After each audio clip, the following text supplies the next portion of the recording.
Like I said, today I'm going to continue talking about World War II. We're pretty much going to talk about the end of the war from, I guess, 1944 to 1945, because I've kind of covered a lot of the war. Though we really didn't do as much at the beginning of the war from 41 to 43. Like the Soviets did all the real fighting, if you want to know it, in the Eastern Front, fighting against the Germans and all that. But anyway, I do have, of course, the same PowerPoint lecture I used before. So we're kind of like halfway through right now. Of course, the next thing we'll be getting into it is I need to, of course, talk about the famous D-Day invasion. That was pretty much the main conflict or event that we're really involved in at the beginning of World War II in mostly Western Europe, and called different names. Of course, they call it the D-Day invasion, Normandy invasion, or just D-Day. Really for short. That's what a lot of people call it. That was where the Allies in the West, mostly the United States and Britain, got involved, and of course, in trying to retake occupied France. France had fallen to the Germans early in the war in 1940. And so we were trying to open up a new front to fight against the Germans, which the Soviets had wanted since, I want to say, 1942, because Soviets took the brunt of really the German offensive in the Eastern Front. In fact, the Soviets lost like 10 million soldiers in World War I, which is a lot of people. And so most of our fighting, at least in Europe, is going to be like in France, in part of Western Germany. We even pushed into Austria and Czechoslovakia at one point in the war.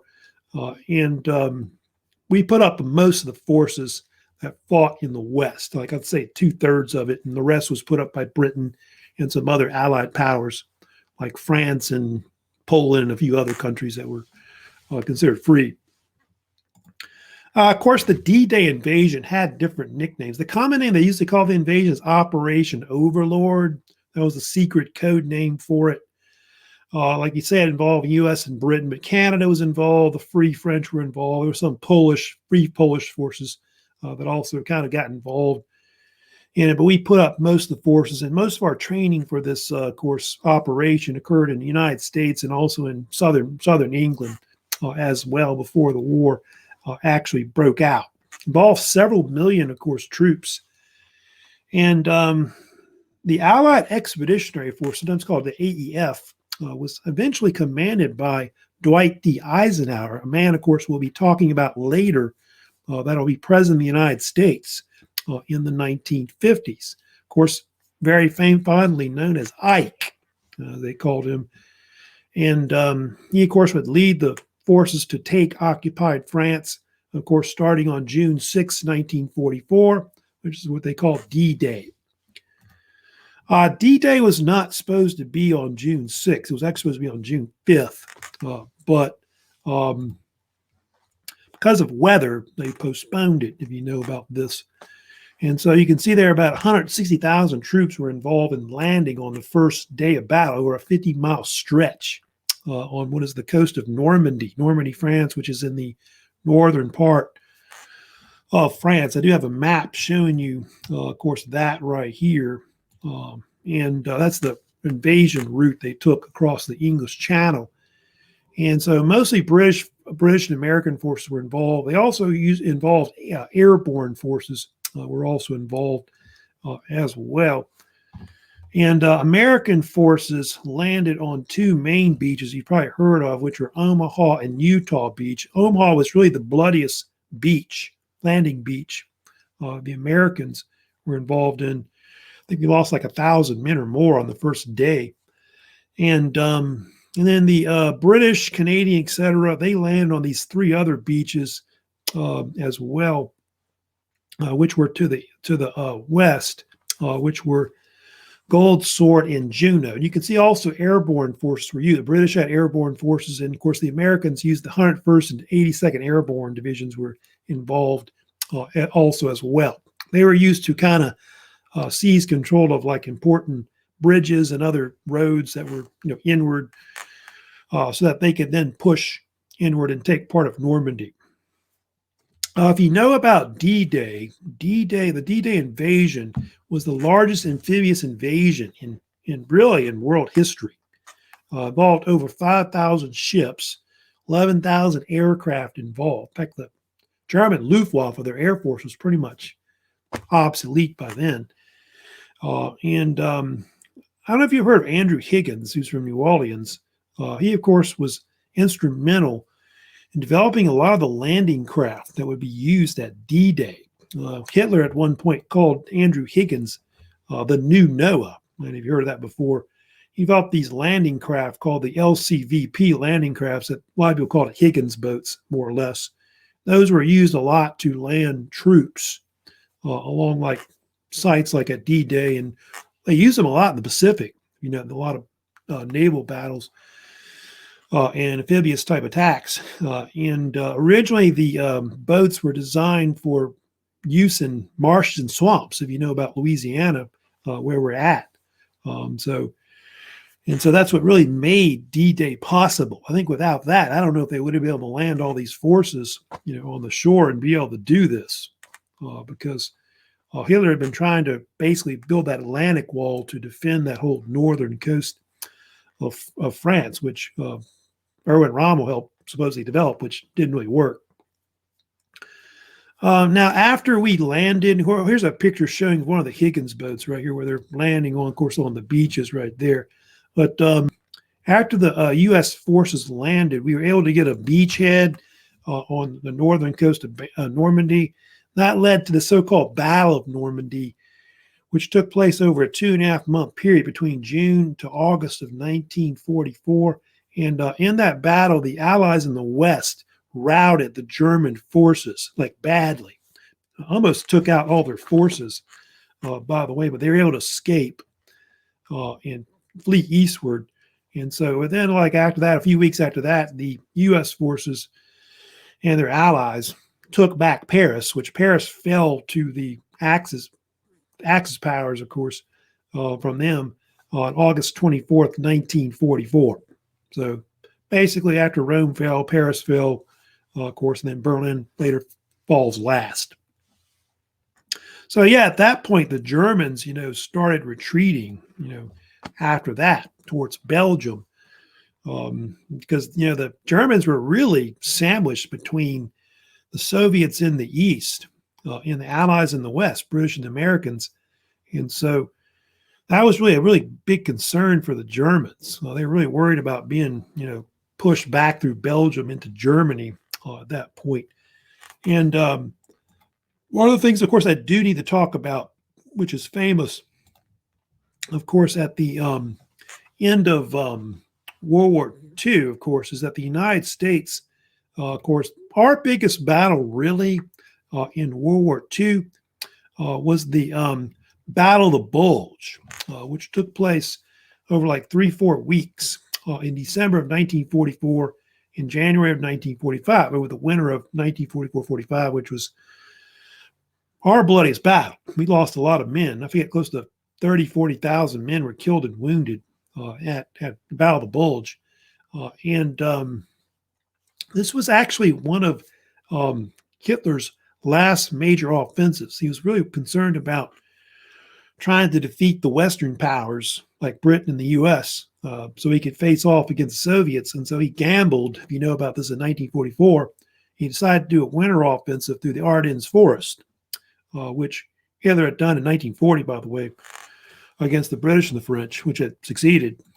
And what happened was it formed a huge bulge in the Allied lines. I think if you look at pictures, I thought I had a picture of that, of the Battle of the Bulge, I believe, which is right here. But the Battle of the Bulge was a desperate offensive. And he was hoping to cut them in half, cut the Americans and British in half, and then his forces would reach, I guess, the English Channel at that point. But what happened was the Germans eventually ran out of gas. If you know about it, they didn't have enough forces really to do it. And Hitler would eventually use up all of his tanks fighting really the Battle of the Bulge, which wouldn't leave him much later in the war to fight against the Allies later and the Soviets in the East. And they think that battle helped to really kill off the Third Reich later.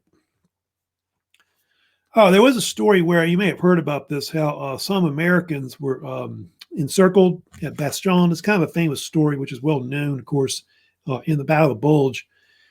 And yeah, at Bastion, they were surrounded. It was the 101st Airborne Division, and there was this famous story where the Germans went to ask them to surrender.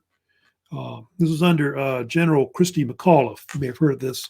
Maybe you've seen that series called Band of Brothers, which is pretty good about that period. And of course, he told the Germans, nuts, we're not going to surrender. And so they didn't. And of course, later on, the Battle of the Bulge failed. Patton's Third Army later, of course, pretty much sealed the rest of the Bulge and prevented the Germans from really breaking through. And then from there, the Germans got pushed back to the Rhine River.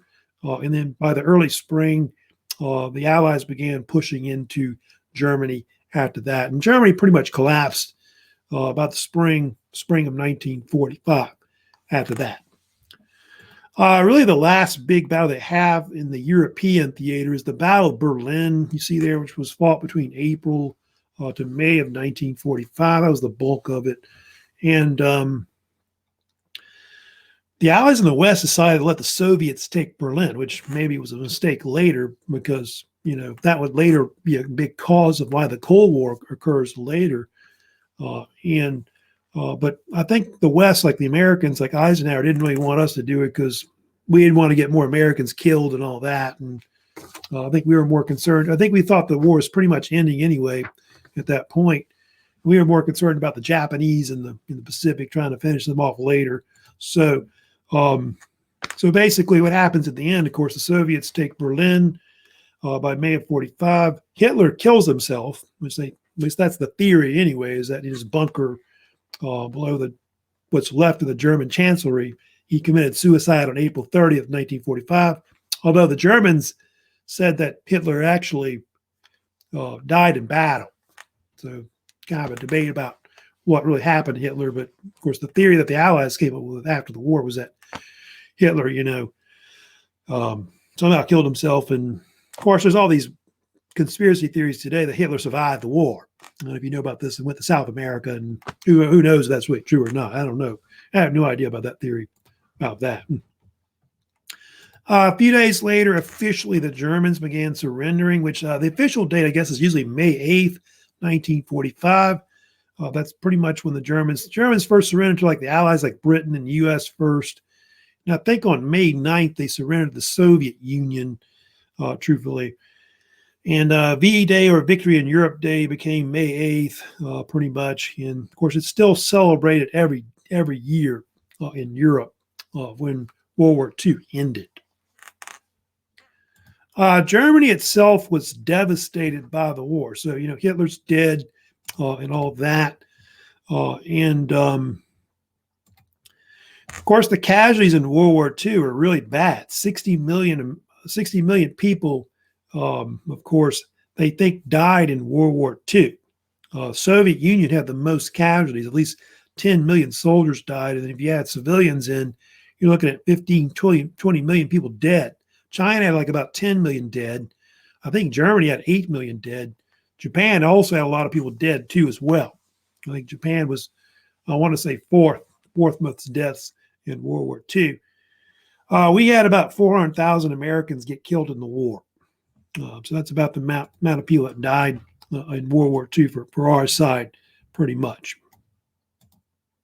They had the Holocaust and all that. I probably won't get into that today, but maybe I have time later to talk about the Holocaust. But that was something else also that of course, Allies saw after the war as well. So all these atrocities were later committed, in Europe, and also by the Japanese, which I'll try to mention a little bit later.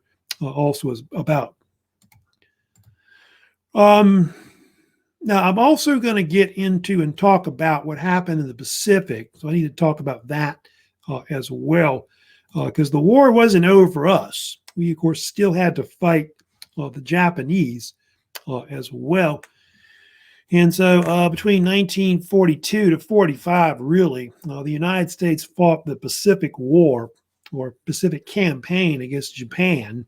We were kind of aided by some allies like Britain, etc., but mostly we did it ourselves to take back the Pacific and a lot of the islands. And you study about the Pacific War, really the first major conflict that's important is the Battle of Midway, which took place in early June of 1942. That battle is considered to be really the turning point battle of the Pacific War. It's one of the big turning point battles probably of World War II, which those are the dates of when Midway mostly happened. And what happened was in June of 1942, Admiral Yamamoto, who was still the head of the Imperial Japanese Navy, came up with this idea to try and seize Midway Island, which is kind of in the Central Pacific. And the idea was to take that, and then they would be able to then take Hawaii, the Hawaiian chain, basically. And so the U.S. Navy responded by sending a fleet there to try and challenge Yamamoto at Midway. And we were heavily outnumbered. The Japanese had way more ships. I think they had something like 102 ships, and I think we had 26 ships. So we were badly outnumbered. And Midway was considered a miracle. It was a miracle battle. The battle, they called it the Miracle of Midway. I think it was one of the nicknames that they sometimes called it. And our naval forces were able to sink 4 Japanese carriers. They were, by the way, all at Pearl Harbor, by the way, in December 41. Kaga, Kagi, Soryu, and Hiryu were all sunk at the battle. And Midway was a battle which the Japanese never really recovered from after that during the war. They never could make up for the amount of like men and ships that they lost in that war, because Japan not only lost a lot of their best carriers, but they lost a lot of their best pilots as well. And so that was critical, the Battle of Midway. Midway, by the way, was an idea of Chester Nimitz. We'll get more into him, but Nimitz is the commander of the U.S. Pacific Fleet. He's one of the big heroes that really helps to defeat the Japanese, of course, in the Pacific. And Nimitz was part of this new idea they came up to defeat the Japanese, which was a strategy that was you've probably heard of called island hopping or leapfrogging. This was an idea where they would basically use the U.S. Navy working in coordination with the U.S. Marines, which are also part of the Navy, and of course the U.S. Army, to basically hop from island to island and take islands back the Central Western Pacific. And they would bypass some islands that weren't important, you know, about that. And so Nimitz was one of the ones that, you know, helped develop this idea.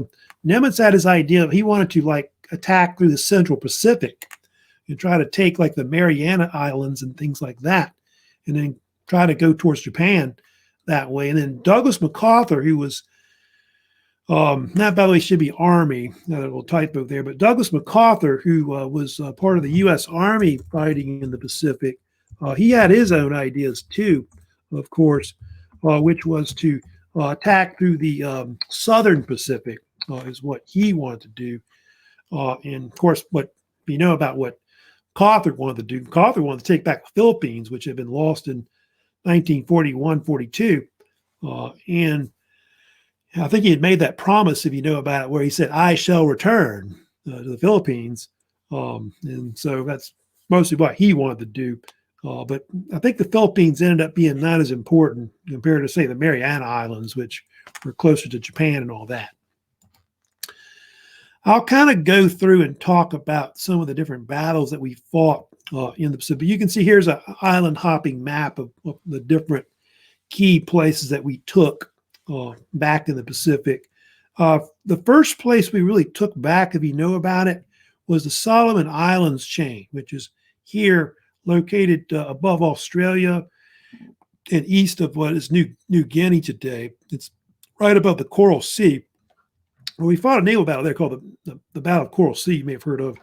And anyway, what happened was mostly U.S. Marines, if you know about it, were involved in taking what is Guadalcanal Island.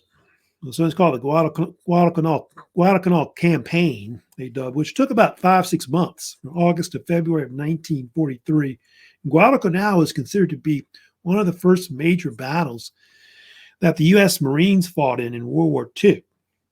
And very bloody conflict. And the Japanese, of course, in a lot of battles they fought in the Pacific, refused to surrender. A lot of them fought to the death because they believed in this samurai code you may have heard of called the Code of Bushido, where they believed that that it was cowardice to surrender, and so a lot of them would just get mowed down or just even burned up with flamethrowers. They just had to kill them all, pretty much. Which a lot of islands like Iwo Jima, Okinawa, that's what happened. They just killed them all.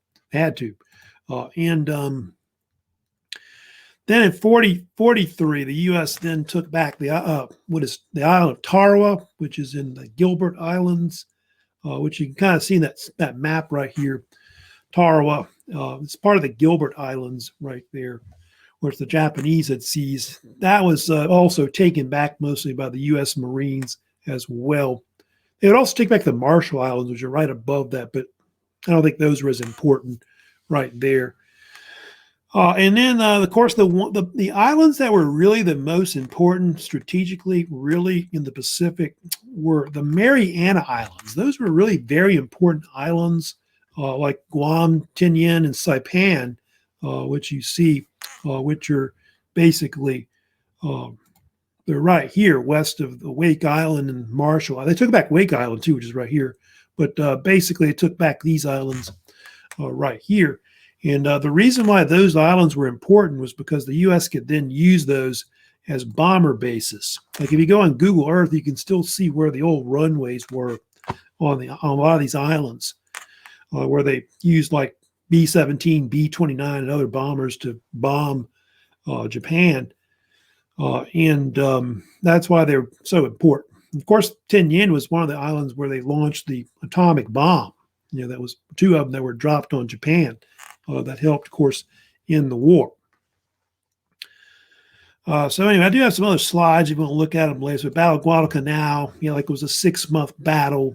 And of course, the Island of Death, because of course the Japanese just refused to surrender and all of that. But also the Philippines, that fell next, of course, in 1944 to 45, often called the Battle of the Philippines. That was actually a pretty bloody conflict. We took about 50,000 casualties, of course, in taking it, the islands of the Philippines. And I think one of the most important battles that was fought, I will give you, that occurred, which was strategic in taking the Philippines, was the Battle of Leyte Gulf. I don't know if you've heard about that battle, but that battle was considered to be the largest naval force in history. Involved over 300 U.S. naval ships. I forget how many carriers we had in the battle, but we had something like 30, 40 carriers in the battle, fleet carriers and smaller carriers. And that battle was important because that battle helped to neutralize the Japanese Navy, because they weren't really much of a threat after that. Although the Japanese, if you know about it, at the end of 1944-45, start using kamikaze type airplanes, planes to basically attack our ships, naval vessels, which happened at Philippines. It happened at Iwo Jima and also Okinawa, trying to attack those islands. And the U.S. Navy says that they sank about 34 ships and damaged about 368 ships. 9,000 sailors were killed or wounded. I think it's almost 5,000 sailors were actually killed because of kamikaze planes. Where the term kamikaze supposedly means divine wind. And I don't know if you know about the USS Kidd, which is Baton Rouge, Louisiana, nearby for us in Louisiana, was actually attacked by a kamikaze plane that did damage to it during World War II. So that's something famous, and it killed several men on board, of course, when that happened. MacArthur did take the Philippines, but like I said, it was severe casualties. And I don't know if you know about the Philippines. It was kind of controversial because it didn't end up being that important. compared to probably the other battles like Iwo Jima and Okinawa. But MacArthur wanted to take it back because he had made that promise, to take back the Philippines. And you may have seen this picture of him wading ashore on the Philippines, which is famous. And I don't know if you know it or not, but it's a staged picture. He had come ashore and he realized they didn't take a picture, so they had to go back and act like they were coming ashore. MacArthur was he's kind of a son of a bitch, but he was a great general, more or less. I think they sometimes call him the American Caesar, if you know about that. So that's MacArthur. But now later, of course, they had other battles that were more famous, really, in the Pacific War. That's well known. Of course, the most famous was the U.S. Marines were involved in the Battle of Iwo Jima, which took place in February, March of 1945, often called Operation Detachment. And the Americans wanted to seize control of Iwo Jima, which was this volcanic island, which the Japanese had close to Japan, like kind of to the east of Japan. But it's part of the Bonin Islands, which Japanese have lived there before. And the reason why the Americans wanted control of Iwo Jima, they wanted to use it as a close support bomber base, so that if, like, what I mean by that is that if any bombers coming back from Japan or some kind of plane, they have a problem, they could land there. So give them a place to land, basically. And U.S. Marines seized the island, like I said, between February and March. Suffered heavy casualties, like 26,000 were killed and wounded in the battle. And of course, the Japanese force that was, defending the island was very tenacious. They refused to surrender. And so they had to go basically and kill them all, just about. 18,000 Japanese fought almost to the last man. I think a little over 210 or 215 men, I think, surrendered. That's it. All others were all killed. That's amazing. Of course, the most famous thing that's well known about Iwo Jima is the famous flag raising, if you know about that, on Iwo Jima, which you see, of course, in that picture. And on one end of the island, there was a defunct volcano, which they called Mount Suribachi. And so anyway, in the middle of the battle, they raised, of course, an American flag on it, which became one of the most iconic pictures ever taken in World War II. It was taken by this photographer named Joe Rosenthal. And there were 6 Marines that, of course, lifted the flag on Iwo Jima. 3 of them, by the way, were killed during the battle, like afterwards, if you know about it. And, of course, now it's a monument in Washington, D.C. They've made a statue out of it. And in fact, one of the actual Marines that raised the flag was a Native American Indian named Ira Hayes. You may have heard of him. I think there's a later song made about him, the Ballad of Ira Hayes, you may have heard of. And which he later a drunk, I know I heard, but he was considered a big hero, So Iwo Jima was, of course, one of the bloodiest Marine battles that ever was fought, of course. It's, of course, in the famous, Marine Corps hymn today about the sands of Iwo Jima and all of that. Then, of course, they had one more battle they fought, which you may have heard of, which was called the Battle of Okinawa or Fort Okinawa, usually Battle of Okinawa, so they called it actually. And that was fought between March to July of 1945, roughly. It became one of the bloodiest battles fought in the Pacific. In fact, it's considered the largest amphibious invasion that took place in the Pacific. It involved U.S. Army and also some Marines. Mostly the Army fought more than anything than the Marines. And the U.S. in this battle suffered the most casualties out of all the different Pacific battles that were fought against the Japanese. We suffered between 60 to 70,000 killed and wounded at Okinawa, with close to 20,000, I think it's like 19-something thousand, were killed in the battle on the American side. And the Japanese, just like at Iwo Jima, refused to surrender. They say that I think only maybe looks like 11 to 12,000. They get different numbers on how many actually survived on the Japanese side, but very few of, maybe 10% of their force actually survived the battle because they, like I said, refused to surrender.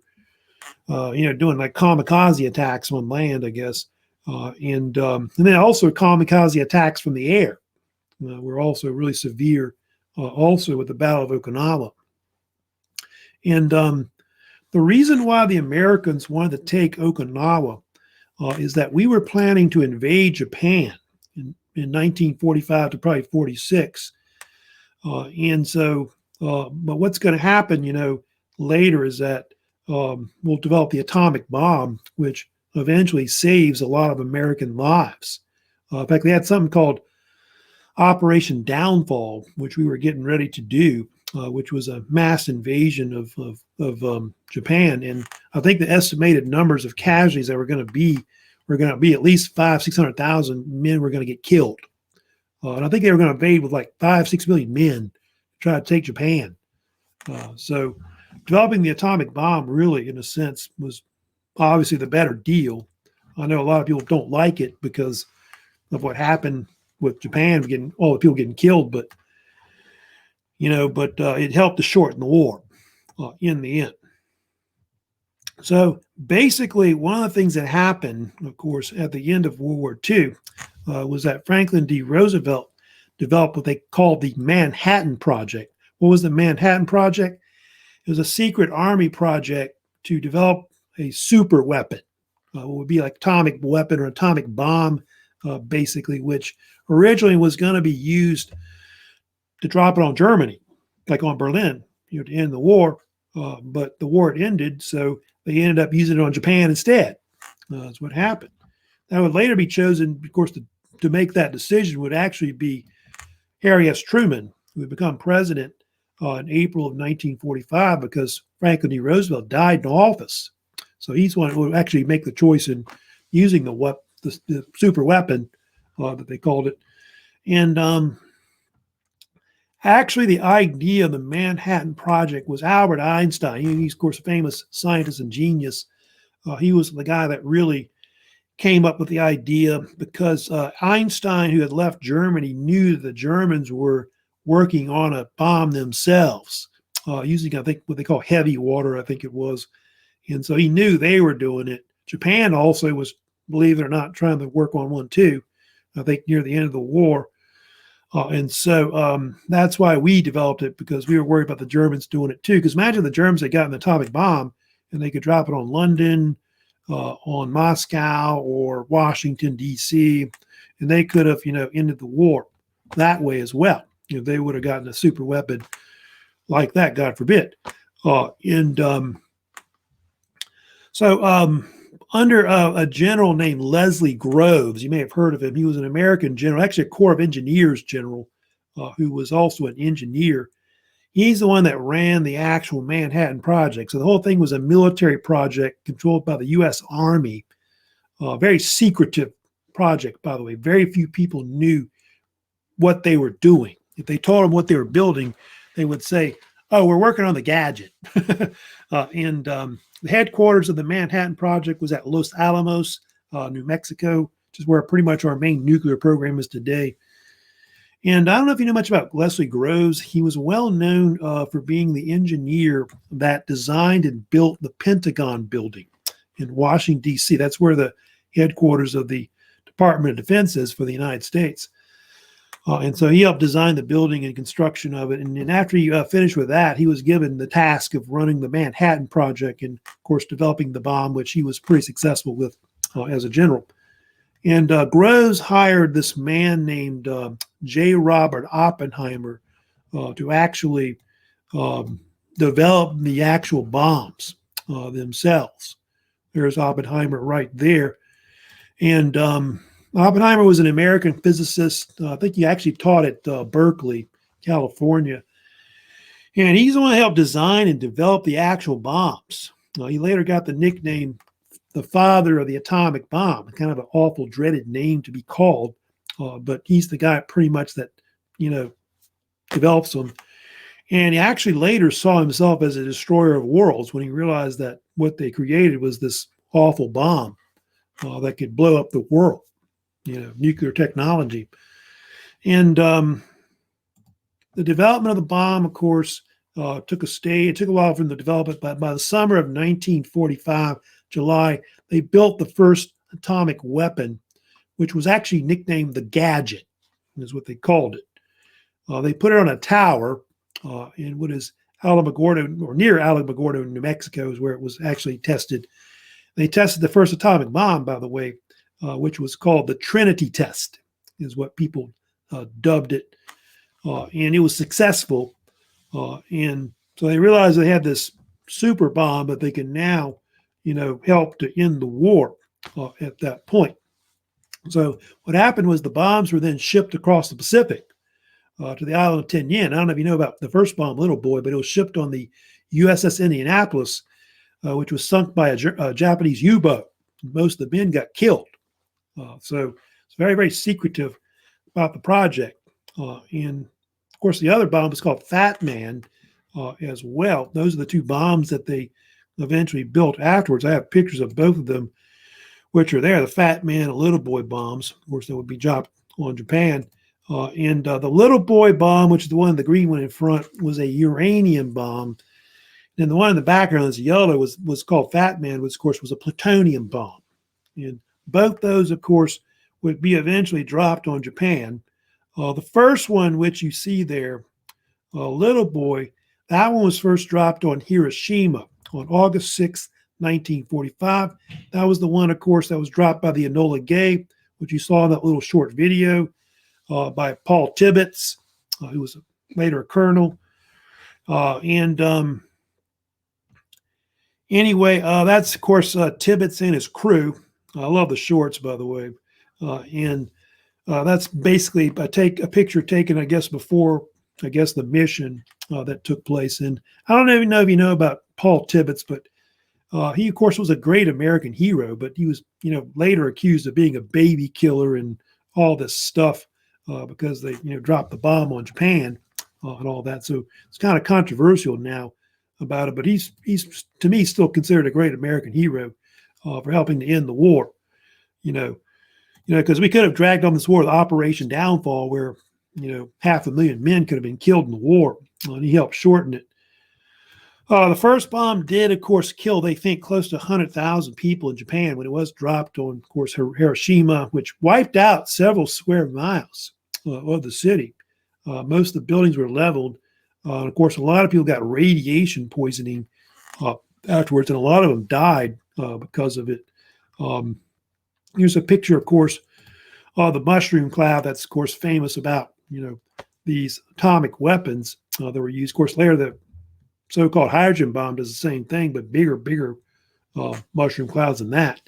And that was an actual picture of the Enola Gay that was taken by Paul Tibbets' crew as they, of course, dropped the first bomb on Japan. The second bomb later they dropped, of course, was on Nagasaki, dropped 3 days later on August 9th, 1945. It was dropped by this other B-29 you probably never heard of, but it's called Boxcar, like the name, play on the name Boxcar. And that one killed close to 80,000 people. So close to almost like 200,000 people were killed by, both those bombs. But really, truthfully, the Americans had already been bombing Japan since like 1944, and they probably killed way more people from like bombing, because they were even using incendiary bombs, which were killing a lot of people from fires that it would spread throughout the cities. Here's pictures of what Hiroshima looked like after it was destroyed. There's a black and white picture you're looking at there. Here's one like a colorized picture of what it looked like afterwards. So just total devastation. Looks like almost like a hurricane went through, but even worse, than that. And so several square miles of Hiroshima, Nagasaki were totally wiped out, of course, by these bombs that were dropped. Now, why is those bombs important? Well, like I said, I told you about it. It helped to shorten the war. It was one of the things, of course, that happened. Japan was kind of fearful that we had more bombs, which by the way, we didn't. We didn't have any more bombs. That was the only ones we had. And then, of course, Japan was kind of concerned that Russia was going to come into the war, which they did. They declared war on Japan at that point right after. they were worried about they might see some islands in the north. And so Japan decided to surrender on August 15th, 1945. And that became known as VJ Day, Victory Over Japan Day. But Japan wouldn't officially surrender until September 2nd, 1945 in Tokyo Bay on the battleship USS Missouri. That's where they actually signed the agreements to end the war. And so basically September 2nd, 1945 is considered to be the real date of when World War II actually officially ended. So about a 6-year war, from when the war began, when Hitler invaded Poland September 1st, 1939 to September 2nd, 1945 is basically about 6 years, roughly. Like I said, casualties were ridiculous. 60 million people may have died in World War II. Soviets and, of course, Chinese, they think suffered the most overall. In Germany and Japan were probably third and fourth overall, with the Americans, of course, 400,000 that died in the war. I did talk before about how a lot of the Allies discovered at the end of the war a lot of atrocities that were committed by the Germans and the Japanese in the war. Of course, the Germans were known for the Holocaust, where they exterminated about 6 million Jews, of course, in Europe. That led to the Nuremberg trials later. Of course, that happened as well with the Germans, with their death camps that they had, like in Poland and all that. And the Japanese were accused of atrocities too, as well, because they were known for, treating, POWs really badly. A lot of American POWs died in the hands of the Japanese, not just in Asia, but in Japan as well in the Pacific. And later on, the Prime Minister, Hideki Tojo, was actually put on trial for that, and he was actually put to death. So they actually hanged him at the end of the war. So I'm going to get to it later, not today, but I will be on Thursday. I'll be getting more into like the end of the World War II and talk about how the Cold War era comes in, because under Harry S. Truman, who becomes president in April 1945, you had the Cold War break out, of course, between us and the Soviet Union. And so that's going to be really the next major event. Of course, I'll talk about later that happens after World War, the post-World War II era that, of course, comes in after we defeated the fascism in the world at that time.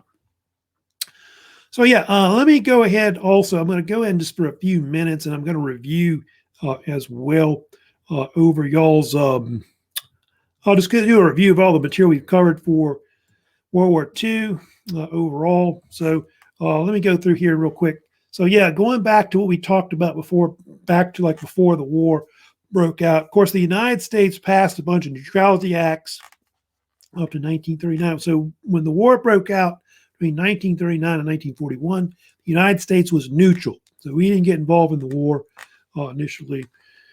We did pass the Burke-Wadsworth Act in 1940, which was a peacetime draft that we created to expand the American military, because our military was really depleted since World War I. And so I created a Selective Service Act where people were drafted based on a lottery later. I told you that I think by the end of World War II, 10 million Americans were drafted into the war to fight in World War II.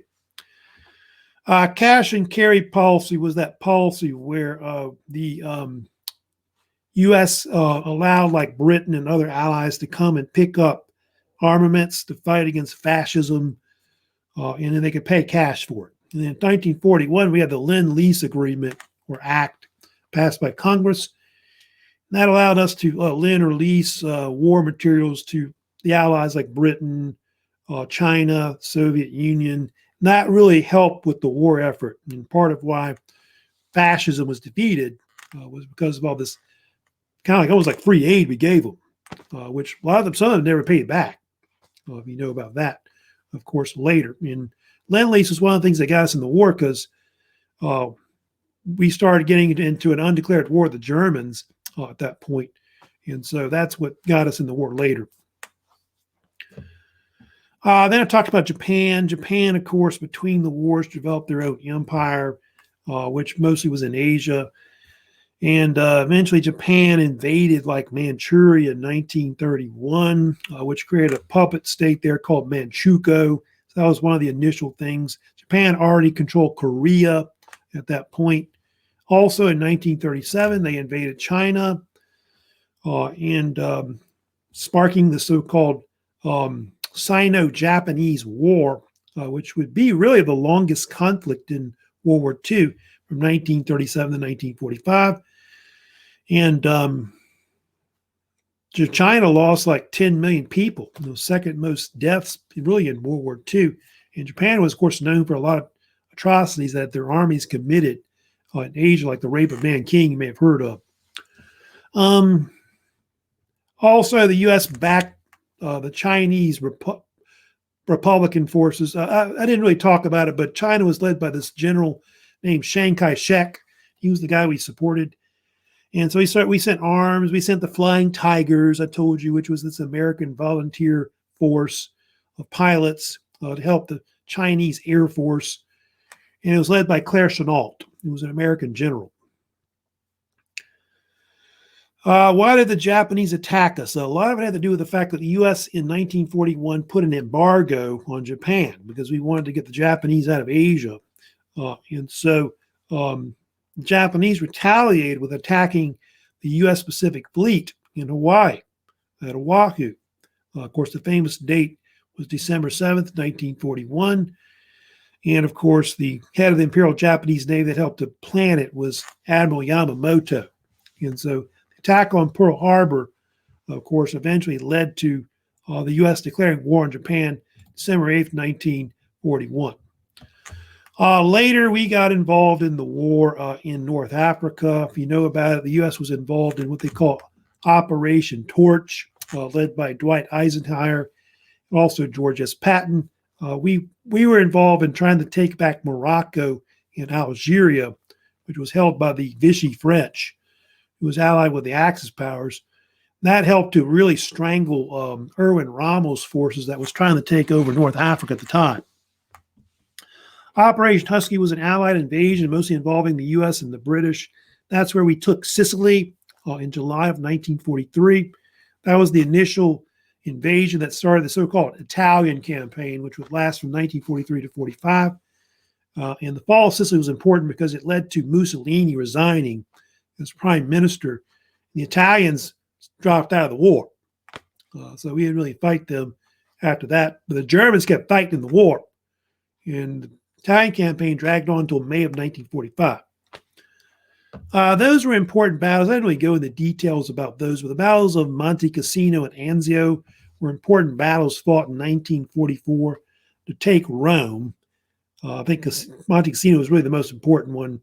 And Rome fell in June 4th, 1944, which was the first Axis powers capital to fall to the Allies. Then I talked about Operation Overlord. Operation Overlord, of course, was the Allied invasion of occupied France, which was called the D-Day invasion. It involved U.S. forces, which had a majority of the troops, Britain, Canadian, and a few other forces put up forces. And the Normandy, France invasion of D-Day was successful due to the fact that the Germans didn't really know where we were going to attack. They didn't really know exactly. I didn't really get into it, but the U.S. even created bogus plots to invade somewhere else to try to fool them, and even created bogus armies and all that. But anyway, the U.S. invade, and the D-Day invasion is important because it later led to the fall of Paris, which happened August 24th, 1944. And Paris was the second Axis capital that fell again, of course, to the Allies.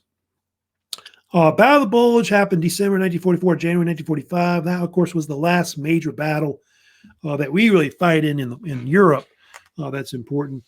Which was fought in the Ardennes in Belgium and France. And Hitler attempted a winter offensive to try to break the West because he was fighting the Soviets in the East. And that offensive totally failed by January 45. From there, Germany fell by the spring of 1945. Pretty much when the Allies invade into Germany, their whole Reich collapses at that point. And Berlin fell by early May of 1945.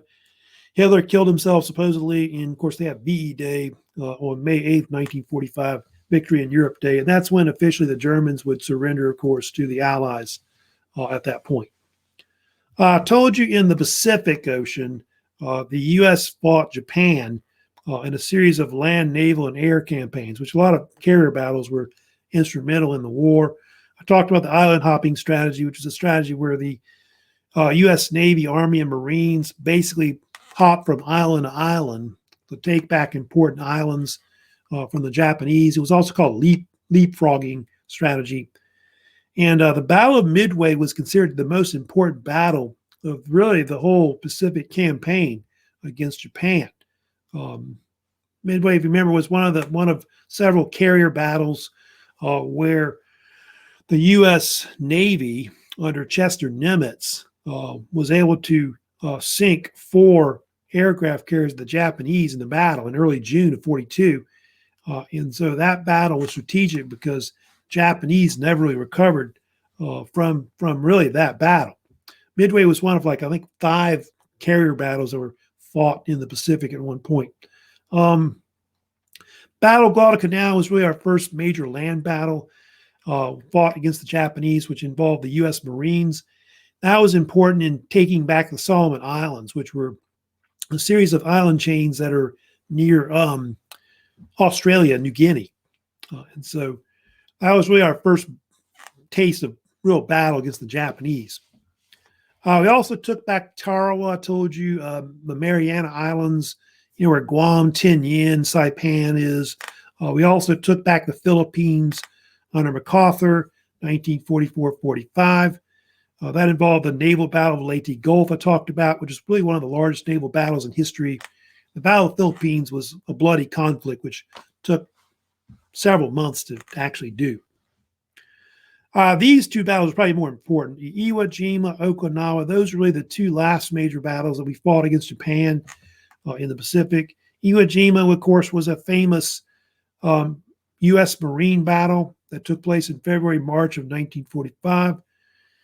And Iwo Jima was an instrumental island because the U.S. Navy wanted it to set up bases there for like a bomber base.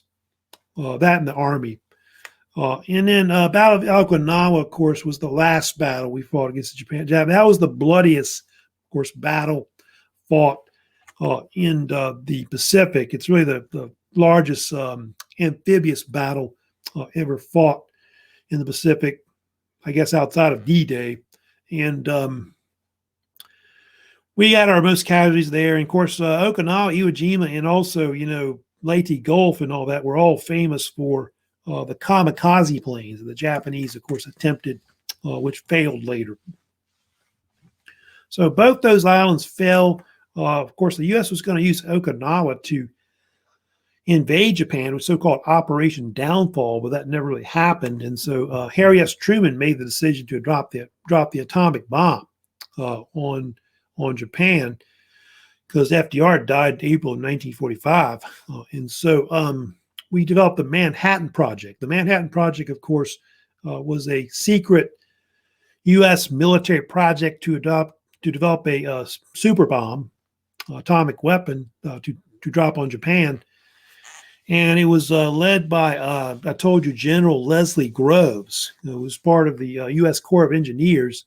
And J. Robert Oppenheimer was the one that ran the actual project to develop the actual bomb and design it. The first bomb, of course, was tested in July of 1945, so-called Trinity Test, they dubbed it, which was successful. And they built 2 more bombs, of course, Little Boy and Fat Man, that were dropped on Japan in August of 1945. Of course, I talked about Enola Gay, that famous B-29 plane. That was the one that dropped the Little Boy on Hiroshima. That one, of course, is the most famous, of course, of the 2 bombings. That was done on August 6, 1945. And then Boxcar, the other B-29, dropped Fat Man on Nagasaki on August 9, 1945 as well. So both those within 3 days both atomic bombs were dropped on Japan. And Japan surrendered because of that. And of course, the Soviets coming in August of 1945. And so on VJ Day, or August 15, 1945, Japan surrendered to the Allies. So VJ Day is kind of the unofficial date of when the Pacific War ends. And then I told you Japan officially surrendered on September 2nd, 1945, which is the official date of when World War II, of course, ended. So kind of reviewing there a little bit, of course, on what happened with World War II. So that's pretty much it lecture-wise on World War II over that. And later, like I said, I think in the week, like on Thursday, I'm going to, of course, move on. I'm going to, of course, talk about mostly I guess around the 1950s, I'll get into talk about the Cold War era. That's going to be the next thing I'm going to get into next, which I'll mostly talk about the time under Harry S. Truman and also under Eisenhower. We'll get into him as well, his administration. So, yeah, we're getting more into the later half of the 20th century. And, of course, I don't know how far I'm going to get up to. I have no idea. We'll just have to keep plodding along, see how far we can get up to. But anyway, before I go, I did want to remind you again, don't forget about your second exam. Make sure you get that wrapped up by the end of the week. Of course, I am going to be sending out more reminders about, of course, trying to wrap that up this week. Now, I'll see if I can get another assignment up soon. I might have one more assignment coming up later to you, but don't forget, you do have your research paper coming up. Let me just remind you about that. But you do have a research paper you do have coming up, which let me look real quick here, but I believe it's due next week on, looks like November the 10th is the date when it's due. I think some of you have been sending me information about it as well. I'll share it to you real quick here, but we'll get that up there real quick here. It's right here. I'll show you real quick, but there it is right there. But yeah, due November 10th, of course. I do want the email. Well, I guess you could either email it to me or you can also post it to the speed grader. So either one, you can do either one. It's fine with me with that. I do have a writing rubric on the bottom you see as well that you can take a look at as well. But remember, it's got to be at least 3 pages double spaced with a cover page, double spacing there. I do want some kind of list of your sources in MLA style, like a bibliography of whatever source you used, primary or secondary type sources that you have. And I think a bunch of you have been sending me topics and all that, and I've been okaying pretty much all of them just about. But make sure it's a topic that's, pretty much something to do with American history, especially American history from like 1865 to the present is what it should be. So that's it for today. Later, I'm going to post this video to my, of course, YouTube channel. So if anybody's got any comments, questions, let me know later on. So that's it for today. Hope you'll have a good week coming up. Don't forget, we have an election today. If you want to go ahead and vote, make sure you do that as well. So that's it for today. Y'all take care and all that.